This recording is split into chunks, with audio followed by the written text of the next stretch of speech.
Que a graça e a paz do nosso Senhor Jesus esteja sobre a sua vida e a sua família. Amém? Nesta noite eu quero conversar com vocês, trazer essa reflexão, algo que encheu meu coração nos últimos dias e que já vinha conversando, por exemplo, nas nossas resenhas semanais com o pastor Demétrios. E hoje pela manhã ele tocou num dos assuntos, eu falei, é de Deus porque eu queria falar sobre esse outro assunto. Aí nós não combinamos nada, o Espírito ministrou o meu coração, eu dele de novo, uma palavra que é complementar talvez uma à outra. Eu creio que essa noite pode abençoar você como abençoou a minha vida e a vida dele.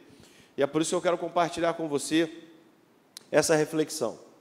Mas antes disso eu quero começar dizendo que eu e a minha família, nós somos adeptos de cinema. Não sei se você gosta, eu gosto muito de cinema. E sou assim o que se chama de cinéfilo. Tem um filme, eu gosto de ver. E nesse assunto que eu quero tratar com você nessa noite, tem um filme que me chamou muito, tem vários que falam sobre isso. Mas um deles me chamou a atenção. É um filme da década de 90, da metade para o final, com aquele tremendo ator chamado Tom Hanks, Forrest Gump. Você já viu o Forrest Gump? O contador de histórias. O Forrest Gump, em determinado momento, ele, desiludido pelo relacionamento, eu não quero falar de filmes, eu quero só pegar essa ilustração para a gente começar a nossa reflexão e a nossa conversa nessa noite. O Forrest, desiludido com o seu relacionamento, com a vida, ele calça um par de tênis, que eu não vou falar o nome, para não fazer comercial da marca, e ele desanda a correr pelo país inteiro. Ele sai dos Estados Unidos de ponta a ponta, de leste para oeste, de oeste para leste. E nessa jornada em que Forrest Gump começa a correr, pequenas pessoas nos lugarejos, nas grandes cidades, ouvindo a sua história, querem acompanhá-lo. E logo uma pequena multidão se forma ao redor do nosso personagem. Forrest Gump, então, está correndo, fazendo uma corrida de longa duração, e a câmera, em determinado momento, ele passa, se eu não me engano, deve ser ali no Grand Canyon. Eu nunca fui aos Estados Unidos, não sei nem como é que é, mas nos filmes eu já sei, já passei na América toda. Então eu acho que ali é o Grand Canyon, aquele lugar bem alaranjado, com muita terra, e a estrada, eu acho que é a Rota 66, que desce, que faz uma descida, e aí a câmera está em cima, ele vem subindo já barbudo, mostrando como ele estava cansado daquela corrida, bem fadigado, e ele vai chegando no cume da estrada, e ele vai diminuindo o ritmo, diminuindo, até que ele para. E aí entra o detalhe dessa ilustração que eu quero trazer para você, porque tem a ver com o que eu quero falar nessa noite. Quando ele para, um dos seus seguidores diz assim, espera, ele vai falar alguma coisa. E aí ele se vira para aquela multidão, que ele nem esperava que o seguisse, porque ele estava fazendo algo que ele despertou no seu coração o desejo de fazer. E no que Forrest vira para o grupo e diz assim, vou para casa. E aí todo mundo começa a se entreolhar, vai para casa, ele passa no meio do povo e vai embora para casa, para viver a sua vida pacata. Eu quero falar com você nessa noite sobre multidões, pessoas que estão nas multidões. E multidão é uma palavra que hoje ela é reinterpretada, porque nós falamos hoje, por exemplo, de aglomeração. Aglomeração é sinônimo de multidão. Mas por que aquelas pessoas seguiam Forrest Gump? Porque ele talvez tivesse algo a dizê-las que poderia mudar a sua vida. Hoje pela manhã eu quero de novo pegar um gancho aqui no pastor Demétrios. Ele falava de um coach em São Paulo que induziu pessoas a seguirem com ele até um determinado ponto muito frio. E o questionamento é, por que esse lugar? Levou acho que 30 pessoas, mais ou menos. Vamos superar desafios, ou seja, pessoas seguem pessoas. Motivações, como nós cantamos há pouco, como foi ministrado ao seu coração, é que impulsionam pessoas a seguir outras pessoas. Quais são as motivações que te levam a seguir determinada pessoa? Quais são as motivações que te fazem olhar uma rede social e curtir determinado conteúdo? Que motivações você tem, inclusive, de estar aqui nessa noite? O que te impulsiona a vir aqui?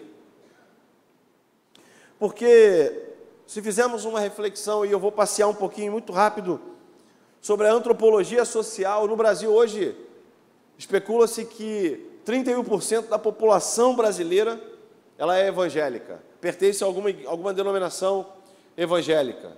É uma multidão de pessoas. Existem cidades, eu soube disso recentemente, quando fui convidado a pregar numa igreja fora, e havia um quarteto muito, muito bacana, aquele que tem as vozes, né? Gileade.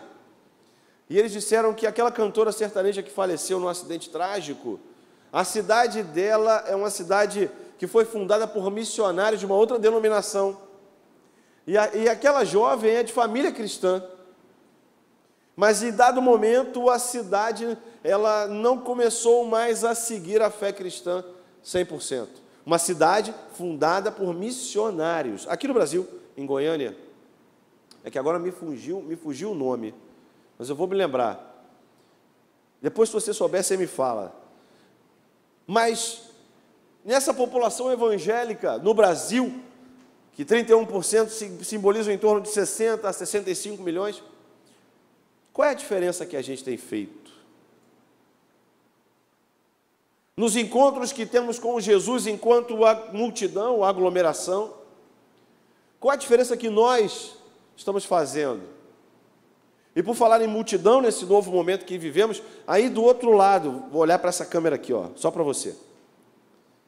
Tem uma multidão desse outro lado que a gente não sabe onde essa palavra está chegando. A gente não consegue ter contato físico com as pessoas, mas a gente sabe que do outro lado há um coração que deseja ouvir a palavra de Jesus. Há alguém que está desse lado da tela agora, nesse momento, com a mesma expectativa do que no cinema, no filme, as pessoas queriam ouvir Forrest Gump, talvez seja essa a sua situação. Eu quero ouvir algo da palavra de Deus que vai encher o meu coração. Eu sou de uma multidão digital que não tem rosto, tem o ID. Tem um endereço virtual, mas do outro lado eu quero te dizer que há uma pessoa com um coração, com esperança de ouvir a palavra de Deus, sedenta por essa palavra, que é viva e eficaz, mais cortante que qualquer outra espada, e ela vai penetrar no meu, no nosso e no coração dessas pessoas, dessa multidão digital que nos acompanha, e essa palavra vai penetrar no seu coração e fazer a diferença, como faz na vida de muita gente. Mas o questionamento é, enquanto multidão, enquanto aglomeração, quem somos nós? Você consegue se identificar na multidão? Você consegue olhar para si mesmo no meio da confusão? E, aliás, confusão é o que mais existe numa multidão. Quando você é jovem, adolescente, então o que mais tem é a muvuca na escola, na universidade. E a multidão tem algumas particularidades. A multidão, por exemplo, ela é democrática. Você já foi no jogo de futebol? Quando podia, né? Andou voltando aí. Mas se você for num jogo, numa partida de futebol, se você prestar atenção, naquela arquibancada existem pessoas de várias etnias, de várias esferas sociais, com vários níveis de educação, e existem pessoas de várias religiões. Elas se congraçam, entre aspas, pelo mesmo objetivo. Aqueles que são mais tímidos passam a cantar com mais força. Aqueles que já são mais entusiasmados, esses alguns até se inflamam demais, fazem até o que não devem. Mas a multidão ela tem esse aspecto democrático, mas também, como eu disse, no viés da universidade, da escola e também até na igreja, infelizmente. A multidão tem alguns poderes mágicos. Que poderes mágicos são esses? Por exemplo, apesar de serem democráticas e até certo ponto inclusivas, as multidões oprimem pessoas. Quantas e quantas vezes no meio de uma multidão você quer externar a sua opinião que difere do todo, mas você tem medo que aquela multidão te oprime. E, aliás, em milícias digitais hoje, o que mais tem é isso, né? Você quer pensar diferente, você não pode. Você é cancelado, você é perseguido. Parece que existe na sociedade de hoje um desejo de uma convergência única para o que os outros querem e não para o que a democracia exige. A democracia exige uma liberdade, com limites, mas uma liberdade. O seu direito começa onde termina o meu.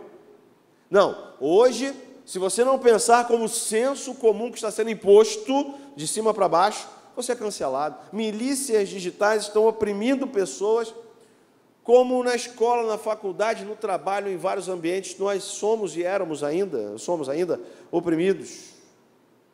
Isso se chama supressão de opinião. Você tem que falar daquele jeito, e aí você perde a sua identidade. Você deixa de ser quem você é.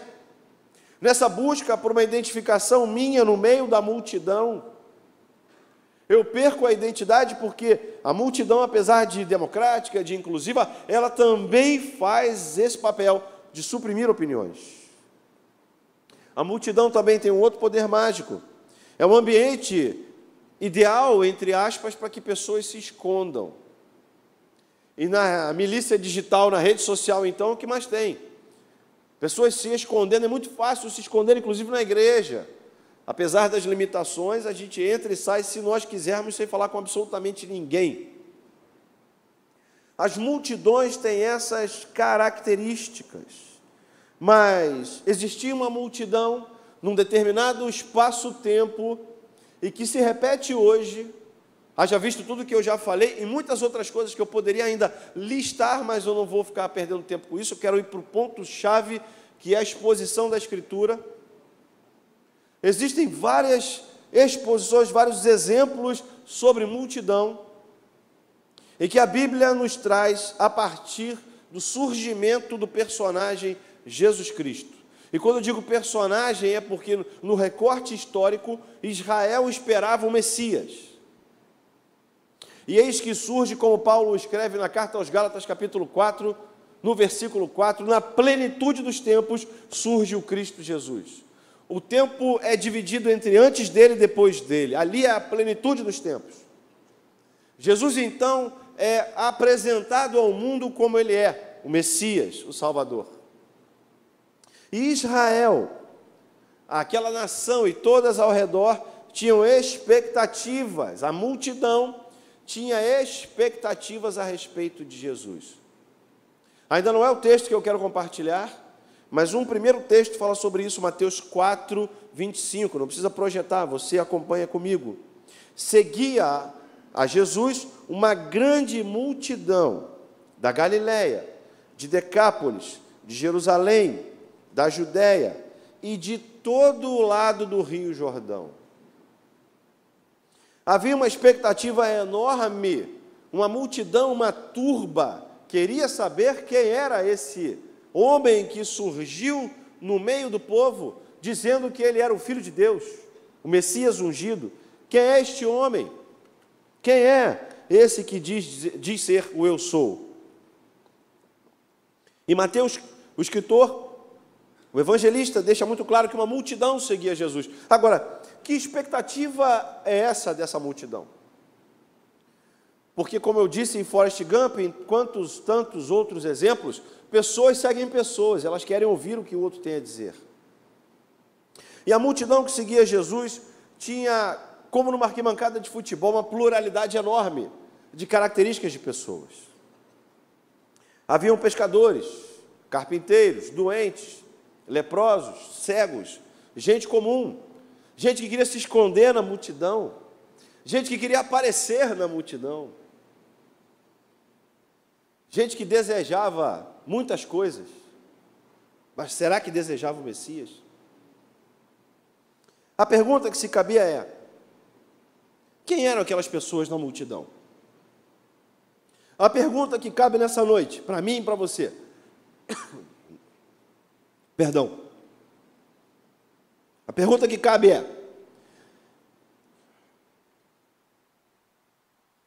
tem que recuperar a voz. Fala forte e dá nisso. Quem é você na multidão? Quem é você na multidão?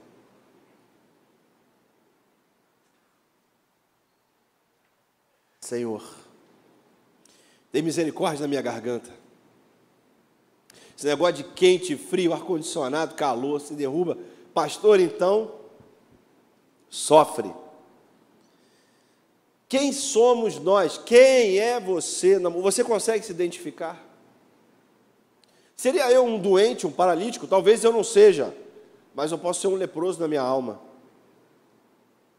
Talvez você não seja uma pessoa como essas que seguiam a Jesus, mas existiam religiosos que seguiam a Jesus.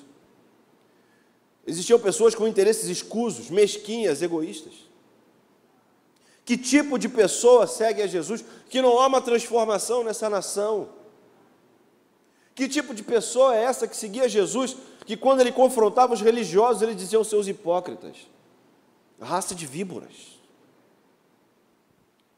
Vocês falam uma coisa e vivem outra.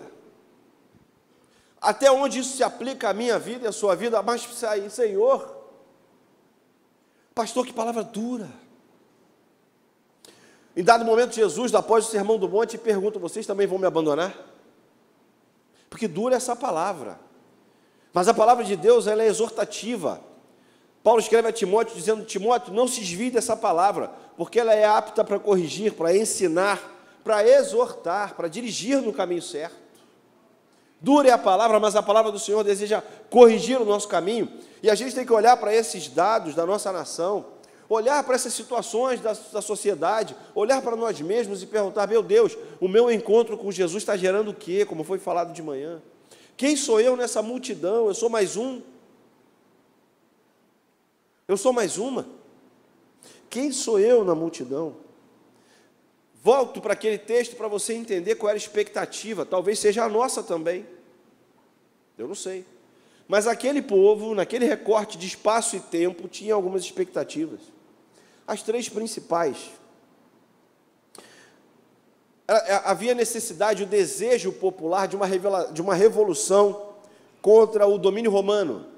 O Império Romano tomou de assalto aquele lugar, herdou aquele reino dos gregos, que tinham conquistado na guerra dos persas, e aquele reino onde estava Israel, aquele império, ele era sustentado por meio de pesados impostos.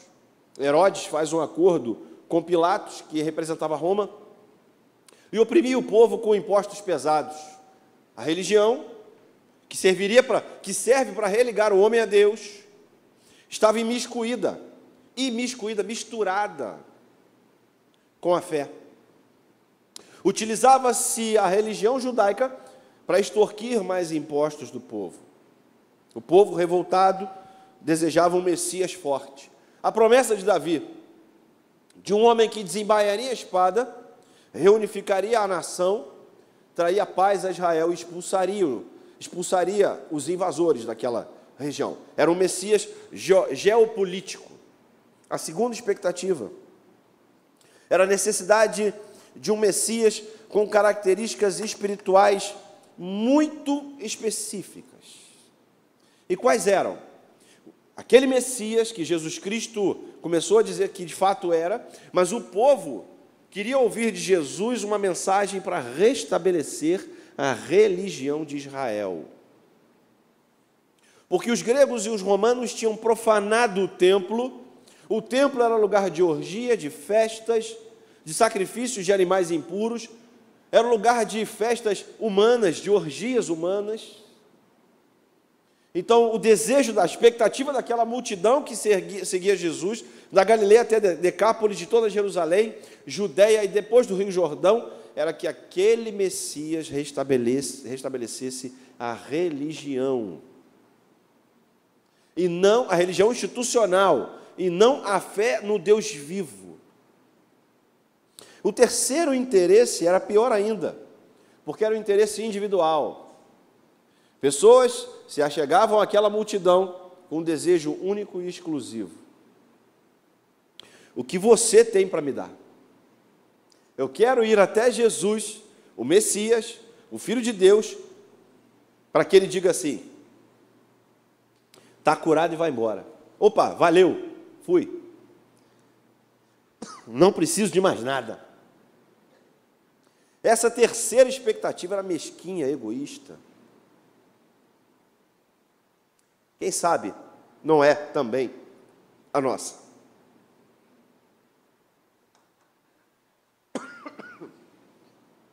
Ah, Senhor. Desculpe, meus irmãos.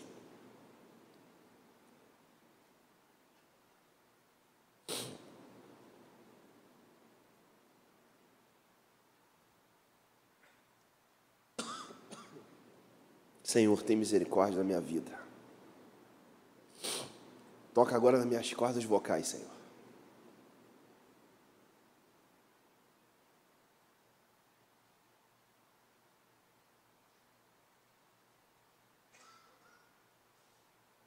Irmãos, fiquem calmos. É o frio e o calor juntos. Isso aí é terrível. É uma mistura bombástica. Literalmente. Para quem tem sinusite, então é pior ainda. Sofrer com esse frio não é mole. Mas eu quero voltar para cá depois dessa pausa forçada. É forçada, né? Tossir não é mole não, mas eu não vou parar não. Vou com voz, sem voz, se bobear eu vou sussurrar, o irmão vai fazer em libras para mim. Mas vai sair, em nome de Jesus. Por favor, obrigado, meu Ricardo. A gente se dá muito, se gasta muito, e às vezes a saúde pifa. Nesse caso, disposição excessiva a frio e calor, é isso que dá. Em que pese esse ser um tempo de muita prevenção, o caso é, claro, de frio e calor. Irmãos, deixa eu voltar para cá, volta para mim, vamos lá.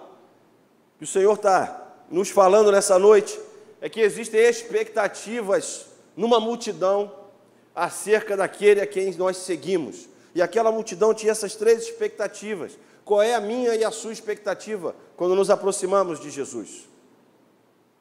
O que esperamos do Mestre? Será que as nossas expectativas são aquelas meramente interesseiras, egoístas? Eu quero que Jesus traga uma cura para mim. Eu quero que Ele seja aquele que vai tocar na minha saúde, eu vou ficar bem. E aí eu vou segui-lo. Será que essa relação de toma lá da cá é aquilo que nos motiva a seguir a Jesus? Será que nosso desejo de seguir a Jesus é para restituir uma família, por exemplo?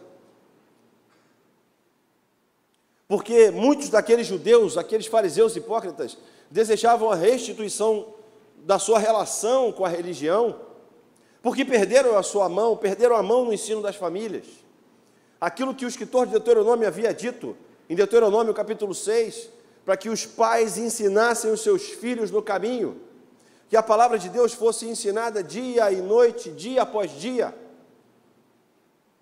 porque o interesse deles era restabelecer a ordem no templo, porque ali havia poder temporal, poder geopolítico. Quais são os nossos interesses? Quando Forrest Gump vira e fala assim, eu vou para casa, aquela multidão se desfez. Quando Jesus foi perguntado, ele disse, quem você diz que é? Quando os fariseus o questionaram, quando os saduceus e todos os grupos religiosos, essa multidão que o seguia, quando os cegos, os paralíticos, sejam quem for, os pecadores, como eu e você, se aproximavam dele, e ali o perguntavam, quem você é? Ele diz, eu sou. Eu sou o Cordeiro de Deus que tira o pecado do mundo. Ele sabia quem ele era, mas e a multidão sabia? Nós sabemos quem somos. Quem é você na multidão? Qual é a pergunta que nós temos que fazer? Aí eu vou pedir para projetar o texto de Mateus, capítulo 16. É o texto que eu quero trabalhar rapidamente nessa noite. Mateus 16, vamos lá para o 10 ao 17. E aí eu vou pedir para você ler, para poder poupar um pouco a minha voz, eu tomar uma aguinha. Vamos todos juntos? Vamos lá? Para os 4.000... Não, esse é... Vai. Quantos cestos recolheram? Espera aí, esse é o texto? Como é que... Eu acho que desse texto não. Eu passei o 16? Olha a falha aí, ó. Mateus 16, 10 ao 17. É quando Jesus está conversando com os discípulos e ele pergunta, procura aí, por favor. Quando ele pergunta assim, e vocês, quem dizem que eu sou? Que eu sou? Quem eu sou? E aí Pedro responde de forma muito clara: tu és o Cristo, você sabe, tu és o Cristo, o Filho do Deus vivo. E ele diz: bem-aventurado és tu, Simão Bar-Jonas, e algumas traduções, filho de Jonas, porque não foi nem carne e nem sangue que te revelou, mas foi o Espírito de Deus. Se eu passei errado, me perdoe. Mas o texto que eu quero destacar é esse. Porque quando Jesus tinha acabado de pregar, falar com a multidão, ele se vira para os seus discípulos e pergunta assim: quem vocês dizem que eu sou? Quem eu sou para vocês? Muito obrigado, meu irmão. Projeta então, por favor, 16:15. Culto interativo é assim, meu irmão. Se você souber no chat, manda aí, já deram a dica aqui. Muito obrigado, 16:15. Projeta aí, por favor, 16:15. Eu dei o 10, mas é o 15. Ó, olha aí, ó. Agora vai. E vocês? Perguntou ele.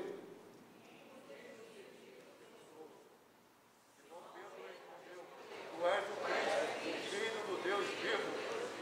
Respondeu Jesus: feliz é você, Simão, filho de Jonas, porque isto não lhe foi. Não lhe foi? Não lhe foi revelado por carne ou sangue, mas pelo Espírito de meu Pai. Naquele momento crucial, Jesus estabelece um limite. Olha, enquanto a multidão me segue por motivos aleatórios, por motivos variados, enquanto a multidão tem os seus interesses particulares, vocês me seguem pelo que eu sou. Vocês me seguem pela razão correta. Vocês me seguem porque entenderam quem eu sou. A pergunta que eu repito e faço a você: será que nós entendemos quem Jesus é na nossa vida? Será que nós colocamos Jesus no lugar certo? Ou continuamos seguindo Ele no meio da multidão, como se tudo estivesse normal, como se tudo estivesse bem? Será que ainda seguimos a Jesus com interesses mesquinhos e arrogantes, apenas para Ele restabelecer a minha saúde ou curar a minha família, como aqueles homens, aqueles judeus faziam? Ou será que a gente vai viver com Jesus naquela relação dos 10 leprosos? Bom, Ele pode me curar, eu vou até lá. Ele me cura, 9 vão embora e 1 fica. Que transformação dessa multidão chamada evangélica nesse país acontece? Que mudança é essa? Não há quem somos nós na multidão. Que encontro eu e você temos com Jesus? Como esse país não muda? Como nós não mudamos? Fica a pergunta indignada. A palavra de Deus deixa claro que quando eu encontro com Jesus, eu creio nele, a minha vida é transformada, há uma explosão de dentro para fora, que Paulo escreve aos Coríntios dizendo: agora, tudo o que ficou para trás é velho, tudo o que eu deixei para trás está no passado, tudo se faz novo, as coisas velhas se passaram, tudo agora é novo. É Paulo escrevendo aos Gálatas, capítulo 2, versículo 20, agora não sou mais eu quem vive, mas Cristo vive em mim. E agora vamos para a prática. A vida que eu vivo no Filho de Deus agora, não vivo mais para mim, vivo para a glória dele. Esse é o objetivo daquele que segue Jesus na multidão, e não esses escusos, não esses egoístas e mesquinhos. O escritor ao Deuteronômio, como eu disse no capítulo 6, deixou muito claro que os pais deveriam ensinar os filhos até o fim. E é uma pena que nós estamos terceirizando as escolas, terceirizando até a igreja, a educação dos nossos filhos. Gerações estão se perdendo. Porque dentro de casa nós não conversamos, não ensinamos, não falamos das coisas de Deus. Vamos na multidão para a igreja, mas não há diferença quando a gente sai. Josué, diante da dificuldade de uma multidão que acabara de transpor o deserto, chegando à terra prometida, vendo a confusão que a multidão fazia na democracia, mas oprimindo, suprimindo, em determinado momento Josué toma a postura do líder, ele sobe e diz assim: olha, escolham agora entre 2 caminhos, porque eu e minha casa serviremos ao Senhor. Chega uma hora que a gente tem que entender que não dá mais para ficar no meio da multidão de qualquer jeito. Não dá para ir no embalo, a multidão vai te oprimir, vai te suprimir, vai fazer com que você perca até a sua identidade. Quantos e quantos, eu quero voltar a esse assunto, quantos e quantos jovens adolescentes nas escolas, nas universidades estão sucumbindo. Quantos de nós já adultos? E você bota a mão na cabeça e fala assim, não é possível que essa pessoa está fazendo isso. Está abandonando a fé, porque as pessoas estão falando qualquer coisa e ela vai na onda. O proverbista, no Provérbios 22, versículo 28, diz assim, não remova os marcos que os seus pais colocaram. Os judeus que se aproximaram de Jesus já tinham removido todo tipo de marco. Eles queriam os marcos deles. Aquela multidão queria o que era do seu interesse próprio e particular. Ela não queria saber quem Jesus era, e sim o que ele tinha para dar. Talvez seja por isso, meu irmão, minha irmã, que o nosso país não muda. Talvez seja por isso que a nossa sociedade não muda. Talvez seja por isso que aquele que está do nosso lado não muda. Porque eu posso fazer e não faço. Eu quero que outro faça. Eu quero pendurar no CNPJ. Eu quero que alguém institucionalmente venha e resolva, seja ele quem for. Eu quero que eles resolvam para mim. Eu não posso arregaçar as mangas e, de posse da fé em Cristo, sabendo quem Ele é, dizer como Pedro falou. E, aliás, Pedro é um personagem, eu vou dizer o que Pedro falou, que você sabe. Mas Pedro é um personagem super importante e interessante nessa caminhada da multidão. Porque Pedro é esse camarada que aqui diz, tu és o Filho de Deus vivo. Tempos depois ele está negando Jesus 3 vezes. Mas no final do Evangelho de João, quem Jesus chama para convite? Quem Jesus tem uma conversa íntima ali no pé da orelha e fala assim, Pedro, tu me amas? As 3 vezes que Pedro negou, são as 3 vezes que Jesus faz o convite a ele de amor. Você me ama? Tu sabes, Senhor. Então vem cá, apacenta as minhas ovelhas. E esse camarada Pedro, é que depois, quando Jesus fala, caramba, Pedro, quando você se converter, você vai ser uma bênção. E aí Pedro já, depois da assunção de Jesus, Jesus passa 40 dias depois de morto, ressurreto com os seus discípulos, ele os empodera, o Espírito Santo vem e os capacita. Pedro vai à porta do templo, prega, e há milhares de conversões por meio daquela palavra, daquele homem que titubeou, daquele homem que talvez tenha se aproximado de Jesus com interesses particulares. Talvez ele tenha se aproximado para que curasse a sua sogra. Aliás, só Pedro para querer curar a sogra, né? Mas eu peço para curar minha sogra é maravilhosa. Um beijo para a senhora. Minha sogra é maravilhosa, minha segunda mãe.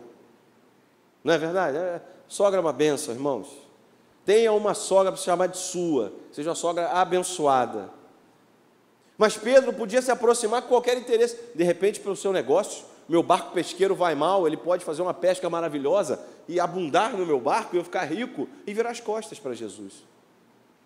Tem uma ilustração muito interessante, aquela família orava para que Deus desse um carro para ela. E Deus abençoa e dá um carro. A primeira coisa que aquela família faz, em vez de ir à igreja e dar carona para os irmãos, vai para a praia. O pastor está dizendo que é proibido ir à praia. Claro que não, meu irmão, presta atenção.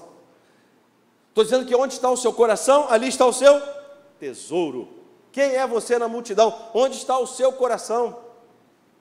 O seu coração está naquele que é a palavra viva encarnada, a razão de estarmos aqui, a razão de tudo isso existir, ou o nosso foco está como multidão nos nossos interesses? Tudo gira em torno disso, meus irmãos. Aquela multidão que seguia Jesus tinha os seus interesses, tinha os seus desejos e olhava apenas para si.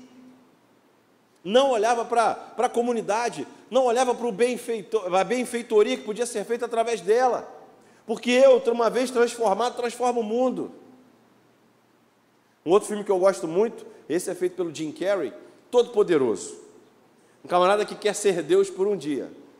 Mas o final do filme que me chama a atenção, que tem a ver com isso que eu quero dizer, com a questão de sermos transformados. No final do filme, após aquela experiência toda, ele cai na real e fala assim, não dá para ser Deus. Eu tenho que ser quem eu sou, criatura, mas amada por Ele. É a conclusão que eu cheguei. Porque no final ele diz o seguinte, olha, você quer mudar o mundo?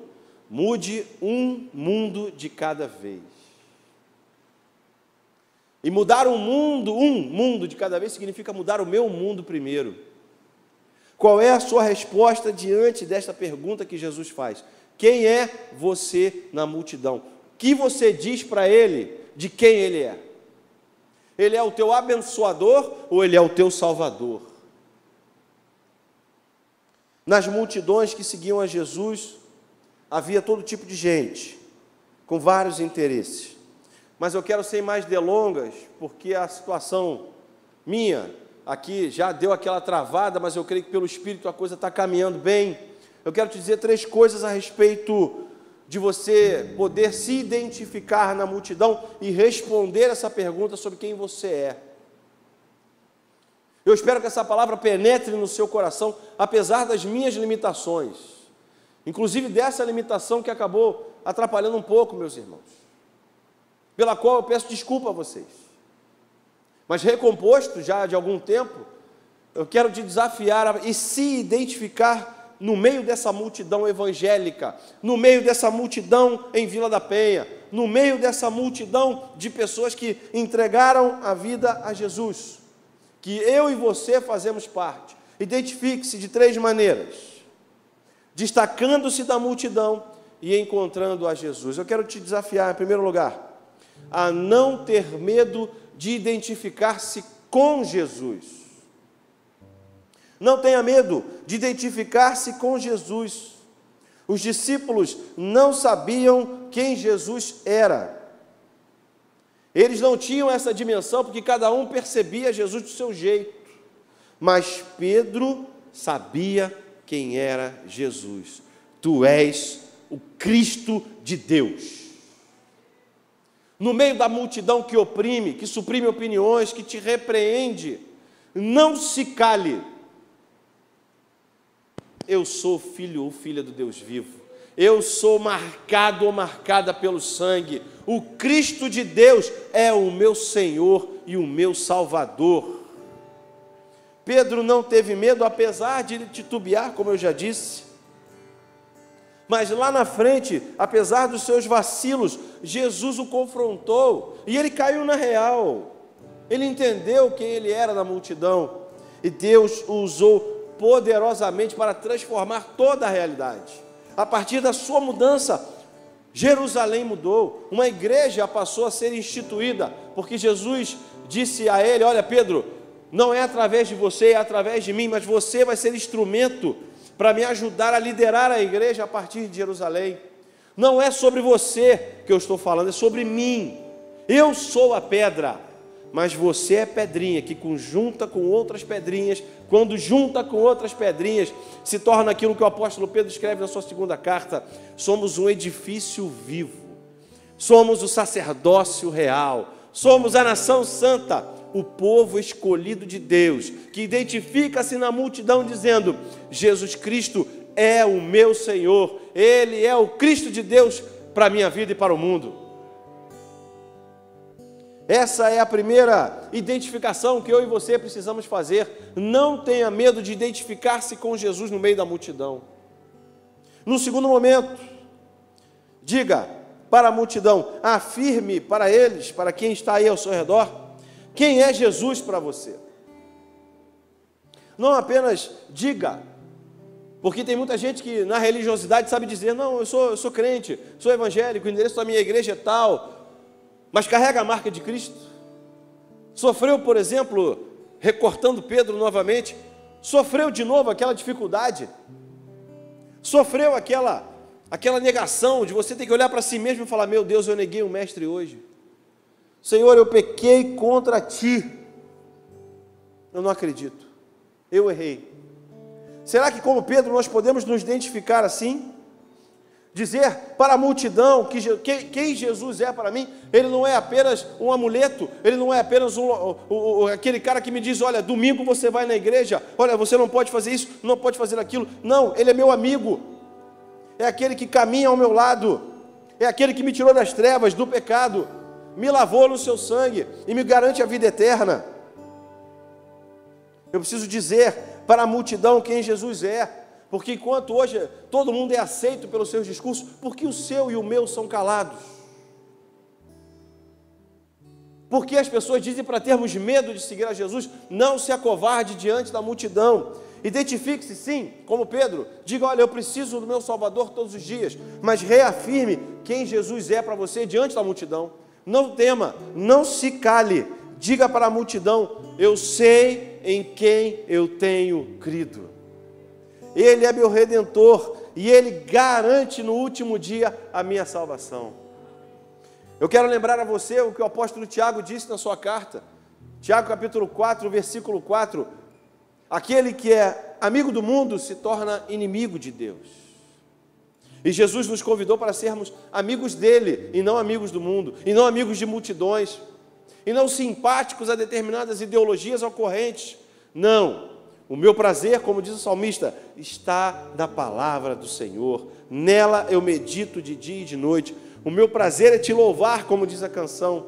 O meu prazer é estar nos átrios do Senhor. O meu prazer é estar na presença dele todos os dias. O meu prazer é ser filho ou filha amada do Senhor.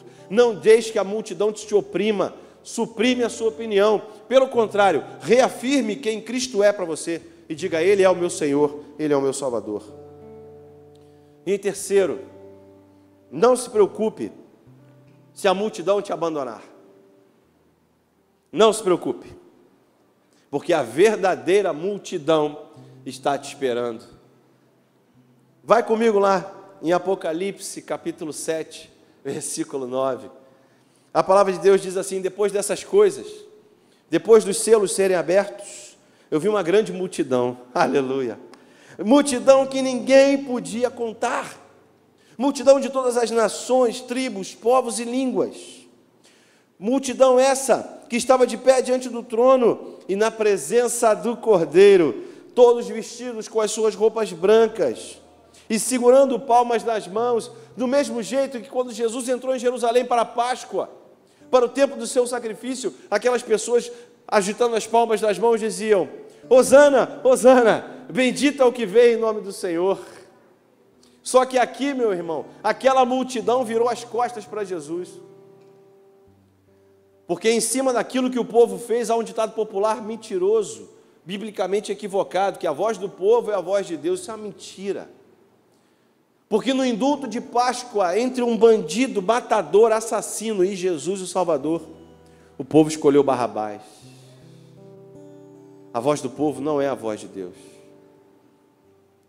O seu coração, tocado pelo Espírito Santo, pela palavra, é a voz que Deus quer ouvir. Dizendo: Senhor, se essa multidão eu desagradá-la, se eu for abandonado, se eu for na contramão do mundo, eu tenho certeza absoluta que o meu Redentor vive.